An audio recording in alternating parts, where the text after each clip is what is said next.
இன்றைக்கி வரைக்குமே எனக்கு வர கமெண்ட்டில் இது ஒன்றுங்க, முருகருக்கு ட்ரெஸ்லாம் எங்கே வாங்குறீங்க சிஸ்டர் அப்படின்னு கேட்டிருந்தீங்க. நான் வந்துட்டு பொதுவாக இங்கே போரூர் கேட்ட சரவணா ஸ்டோர்க்கலையே அங்கே தான் வாங்குவேன். 45 ருபீஸோ 30 சம்திங் ரேட்டில் தான் வரும்.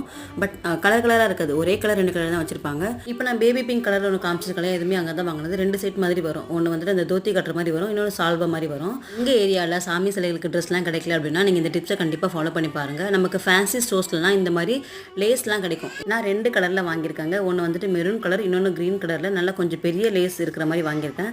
அதை அப்படியே முருகனுடைய சிலைக்கு கீழே இருந்து மேலே கொண்டு வந்து அவரை சுற்றி நீங்கள் அப்படியே ஒரு ட்ரெஸ் மாதிரி போட்டு பாருங்களேன், ரொம்ப அழகாக இருப்பார்.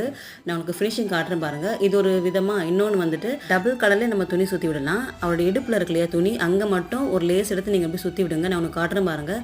க்ரீன் வித் மெரூன் அந்த காம்பினேஷனில் ரொம்ப அழகாக இருந்தாருங்க. எனக்கு ரொம்ப பிடிச்சது. இருக்கு ராஜ அலங்காரம் பண்ணணும் அப்படின்னா இந்த மாதிரி பட்டுற துணி உடுத்திட்டு ஒரு சின்னதாக அந்த எம்ப்ராய்டரி கேப் வரும் இல்லையா, அதெல்லாம் நம்ம போட்டு விட்டுட்டு பூவெல்லாம் வைக்கும்போது அப்படியே ராஜ அலங்காரத்தில் இருப்பார் முருகர்.